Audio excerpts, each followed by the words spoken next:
Hello students, olá alunos, my name is Camila, meu nome é Camila, e na aula de hoje nós vamos falar sobre o Simple Present, presente simples, nas formas do e does. Lembrando que nós vamos falar principalmente hoje sobre a forma interrogativa, que é o caso de fazer perguntas, e a questão da forma negativa do presente simples, ok? Vocês vão ver também que no presente simples nós temos um verbo auxiliar que ele não possui tradução para a língua portuguesa, ok? Principalmente porque esse do e does, que nós vamos ver na aula de hoje, ele somente possui na estrutura de língua inglesa, porque ele está sinalizando o início de uma frase na forma interrogativa, que é bem diferente do que nós temos na nossa língua, ok? Mas ao longo da aula vocês vão aprender como se faz o uso dessa estrutura. Na língua inglesa, você usa os auxiliares do e does para elaborar frases interrogativas, perguntas e frases negativas, sem precisar memorizar as conjugações dos verbos, como acontece na língua portuguesa. Na língua inglesa, você usa os auxiliares do e does para elaborar frases e, enfim, né? Como eu falei para vocês, não é preciso conjugar verbos nem memorizar. Por exemplo, partimos do ponto que temos uma frase afirmativa. You play volleyball. Você joga voleibol. Se desejarmos fazer uma pergunta com esse mesmo conteúdo ou com essa mesma estrutura, nós vamos acrescentar o do ao início da frase, que é o auxiliar para esses casos. Então, a nossa frase vai ficar: Do you play volleyball? Você joga voleibol?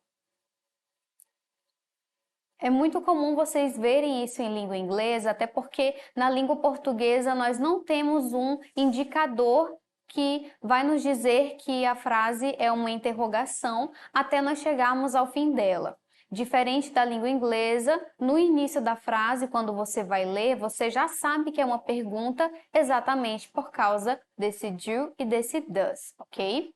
Nesse caso aí, vocês viram o exemplo se forem fazer uma pergunta, né, para alguém. Do you play volleyball? Você joga voleibol? Uso de do no presente simples. O auxiliar nos ajuda de outra maneira também. Para respondermos à pergunta, o do, nesses casos, substitui o verbo e todos os demais complementos contidos na frase. Então, se perguntarmos, Do you play volley? A pergunta pode ser Yes, I play volley. Sim, eu jogo vôlei. Ou então somente Yes, I do. Sim, eu jogo. Por quê? Esse do vai substituir na frase o verbo jogar e o complemento vôlei, ok? Existe também em inglês como você falar de uma forma mais simples, no caso da língua portuguesa, sim, eu faço, ou se você quer falar de uma forma mais extensa, sim, eu jogo voleibol, ok? De uma forma mais completa. Na língua inglesa também você possui essa oportunidade de falar de forma simples e mais complexa. Agora nós vamos ver quem são as pessoas, quem são os sujeitos que vão utilizar a partícula do e quem são as pessoas que vão utilizar o does, ok? No do, nós temos as pessoas I, you, we, you e they. Traduzindo para a língua portuguesa, nós temos as pessoas eu, você, nós, vocês e eles. Com a partícula does, nós temos he, she e it, que seriam, na língua portuguesa, ele, ela e ele para coisas e animais. Usando agora as partículas do, did e will. Qual seria a diferença dessas três partículas? O verbo auxiliar do, nesse caso, alerta para um tempo verbal específico, Ou seja, quando nós usamos o do, estamos falando e nos referindo ao presente, algo que está acontecendo agora. Pois para o passado nós vamos utilizar o did e para o futuro nós vamos utilizar o will, ok? Portanto, uma frase dita com o do já nos arremete para o presente e já sabemos do que estamos falando. Attention, nós temos aí algo que vocês devem prestar muita atenção. Não confundam o verbo auxiliar do e does com o verbo do, fazer, pois nesse sentido o uso de cada um é diferente. Você vai perceber a diferença de cada uma dessas palavras ao longo da frase. Examples. Temos aí dois exemplos para vocês não confundirem o verbo auxiliar com o verbo normal que nós utilizamos na frase, ok? We have a lot of work to do this morning. Nós temos muito trabalho a fazer esta manhã. Vocês veem aí que o verbo to do, que significa fazer, ele vai estar ali no meio da frase, então ele tem um sentido diferente, ok? Da próxima frase nós temos: Do you know the way to the cafeteria? Você sabe o caminho para a cantina? Além do do, que é um verbo auxiliar, nós temos o ponto de interrogação ao final da frase. Então, você vê logo ali no início que nós temos uma pergunta e para ela nós vamos utilizar o do, que vai ser o verbo auxiliar. Como elaborar as frases negativas usando o do e o does? Em língua portuguesa, nós usamos um não entre o sujeito e o verbo para formar a sentença negativa. Já na língua inglesa, as coisas mudam um pouquinho. Em língua portuguesa, você apenas diria: eu não estudo inglês. Em língua inglesa, nós temos que acrescentar o do mais o not para formular uma frase negativa. Olhem aí, destacado em letra azul para vocês na tela. A frase vai ficar: I do not study English. Eu não estudo inglês. Então, vocês veem aí que o verbo auxiliar, ele vai ser utilizado, ok? Na forma negativa, apenas colocando o not depois do verbo auxiliar. E nós também podemos falar de uma forma mais informal, que seria com o uso do apóstrofo, ok? Como vocês veem ali na última frase da tela de vocês. I don't study English. Eu não estudo inglês. Então, você vê ali que o don't, ele é a forma informal do do mais not. A conjugação do verbo auxiliar na forma negativa, nós temos ali o verbo auxiliar com o verbo like, que significa gostar, para vocês verem como que vai ficar essa estrutura em todas as pessoas ali dos verbos, ok? Nós temos a primeira frase, I don't like, eu não gosto. E aí você vê que a nossa forma negativa vai ser formada pelo do mais o not, ok? A segunda frase nós temos you don't like, você não gosta. E nós temos um destaque para a terceira pessoa do singular, que seria ele, ela e ele e ela para coisas e animais, ok? Então nós temos ali na cor vermelha para vocês verem essa diferença. O verbo com auxiliar ele vai mudar, ok? Então vai ficar he doesn't like, ele não gosta. She doesn't like, ela não gosta. E it doesn't like, para animais, enfim, coisas animadas, nós temos, né, ele não gosta. E nas últimas pessoas do discurso, que somos nós, vocês e eles, nós vamos permanecer com o don't. Nós temos ali we don't like, nós não gostamos. You don't like, você não gosta. E they don't like, eles não gostam. Vocês observaram aí como que vai ficar essa estrutura com a mudança desse verbo auxiliar com cada uma das pessoas, né, dos sujeitos. E ali ao lado você vê a questão da informalidade. Nós temos o do mais o not, que vai formar a forma informal, ok? Do verbo auxiliar, que vai ficar don't. E no caso ali da terceira pessoa do singular, o does mais o not vai ficar doesn't, ok? E vocês em casa devem prestar bastante atenção que geralmente na escrita as pessoas utilizam a forma mais formal da língua inglesa, ok? Então, na fala, como é algo mais descontraído, você pode falar de forma informal. Mas na escrita, vocês devem priorizar a escrita mais formal, ok? Nesse caso aí, as primeiras dicas que nós temos ali, né? O do mais o not, e o does mais o not são os que vocês vão utilizar mais. Agora temos alguns exemplos de forma negativa, ok? No caso ali, para a terceira pessoa do singular, utilizamos o does not ou doesn't.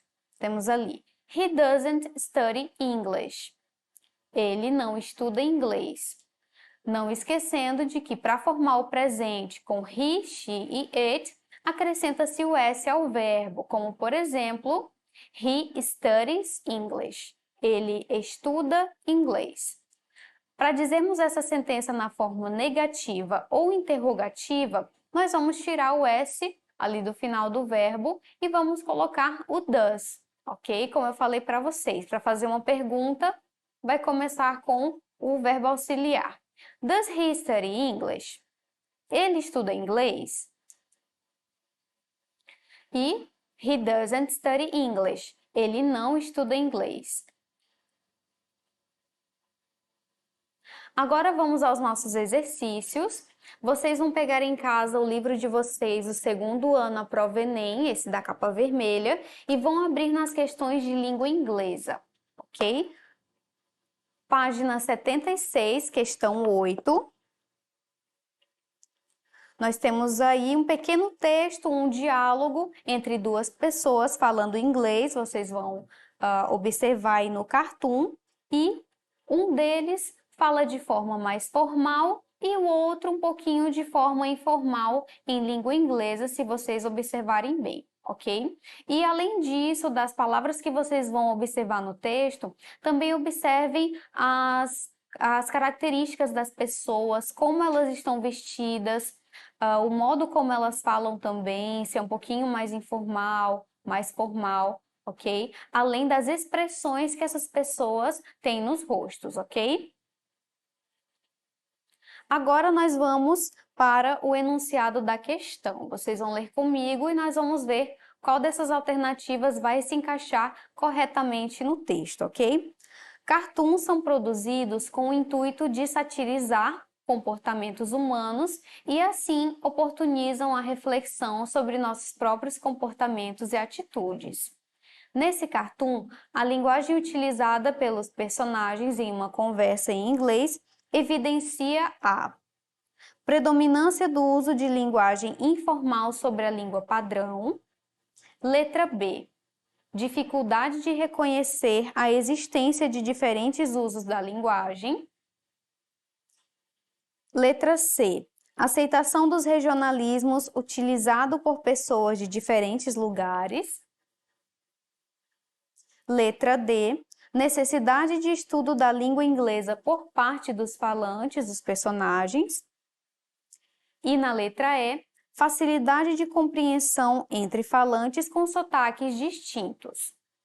Então, acabamos de observar todas as alternativas. Vamos voltar à letra A para podermos analisar de uma forma mais aprofundada, ok? Na letra A, predominância do uso da linguagem informal sobre a língua padrão. Seria essa a nossa resposta? Não, vocês podem observar aí que cada um dos personagens no texto vai falar de uma forma, mas não existe predominância do que é mais formal ou do que é informal, ok? Então, essa letra A está descartada da nossa questão. Letra B, dificuldade de reconhecer a existência de diferentes usos da linguagem. Seria essa a nossa resposta? você vê aí nos balõezinhos, quando os personagens falam, que existe sim uma dificuldade de reconhecer esses usos da língua. Até porque fala para o outro no diálogo, quando eles conversam, que eles precisam mudar um pouquinho a forma de falar. Então, existe sim essa dificuldade, ok? Vamos ver por que as outras não se encaixam na nossa questão. Na letra C, aceitação dos regionalismos utilizado por pessoas de diferentes lugares. Seria essa? A gente viu que não, né? Porque não existe a questão de aceitar o que o outro fala, ok? Existe apenas essa dificuldade de compreensão entre um e outro falante, ok? Letra D, necessidade de estudo de língua inglesa por parte dos personagens. Também não é, até porque, primeiramente, eles estão falando em língua inglesa. Segundo, é somente uma variação, ok? Não existe aí a necessidade da pessoa começar a estudar inglês ali do zero, ok? É somente uma diferençazinha básica da língua. E na letra E, nós temos facilidade de compreensão entre falantes com sotaques distintos. Também não é a nossa resposta, porque existe uma dificuldade que é exatamente como fala a letra B, ok? Não reconhece muito bem o que o outro fala, então existe essa dificuldade de comunicação entre eles. Então, para conferir, em letra B é a resposta correta da questão, ok? Esse é o referencial bibliográfico da nossa aula de hoje. Nossa aula de hoje foi finalizada. Para mais informações, acessem a plataforma Eduque, ok? Bye bye, see you next class. Tchau, tchau e até a próxima aula.